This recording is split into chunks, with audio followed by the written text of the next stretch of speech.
सायान तेजी से एल्फ के घर पहुंचता है। इसके चेहरे पर हल्की सी मुस्कुराहट होती है, जैसे इसे यकीन हो कि अब सब कुछ ठीक हो चुका है। वो नर्म लहजे में कहता है कि अब तो तुम खुश हो ना, तुम्हारी सारी खोई हुई चीजें तुम्हें वापस मिल गई है। एल्फ कुछ जवाब देती इससे पहले ही माहौल अचानक बदल जाता है।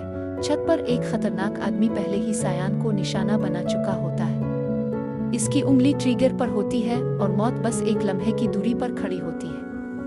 अचानक एल्फ की नजर सायान के सीने पर पड़ती है, जहां सुर्ख लेजर लाइट चमक रही होती है। एक ही लम्हे में इसे सब समझ आ जाता है।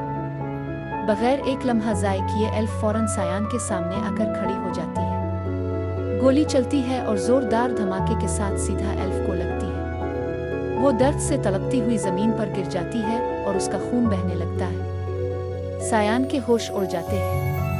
वो घबराकर इसे अपनी बाहों में उठाता है और तेजी से अस्पताल की तरफ रवाना हो जाता है। रास्ते में सायान का फोन बजता है। दूसरी तरफ गाजी यूसुफ होता है, जिसकी आवाज में शदीद घबराहट होती है। सायान रोते हुए बताता है कि गोली चल गई है। ये सुनते ही गाजी सब कुछ छोड़कर फौरन अस्पताल के लिए निकल पड़ता है। अस्पताल पहुंचकर जब गाजी अपने बेटे को खैरियत से देखता है तो इसे गिले लगा लेता है, लेकिन सायान की आंखों में आंसू होते हैं।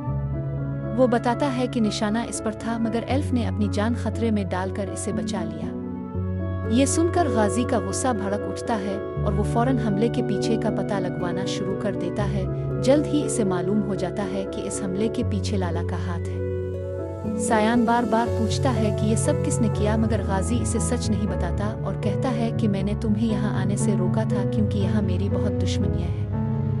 गुस्से और बदले की आग में जलता हुआ गाजी अपने आदमी जिक्रिया के साथ सीधा लाला के अड्डे पर पहुँचता है। वहाँ दोनों के दरमियान शदीद टकराव होता है।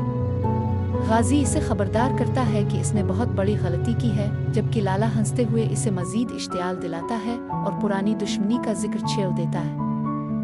गाजी का गुस्सा अब हद से बढ़ चुका होता है। वो वापस अस्पताल आता है और एक खौफनाक फैसला करता है।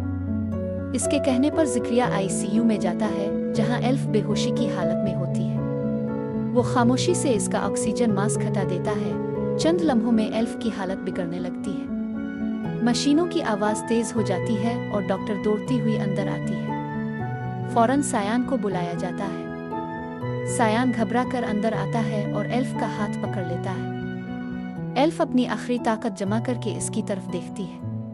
इसकी आवाज बहुत कमजोर होती है, मगर अल्फाज दिल चीर देने वाले होते हैं। वो कहती है कि तुर्की में मेरी बहन का ख्याल रखना। ये कहकर उसकी आंखें हमेशा के लिए बंद हो जाती हैं। इस लम्हे सायान की दुनिया जैसे खत्म हो जाती है।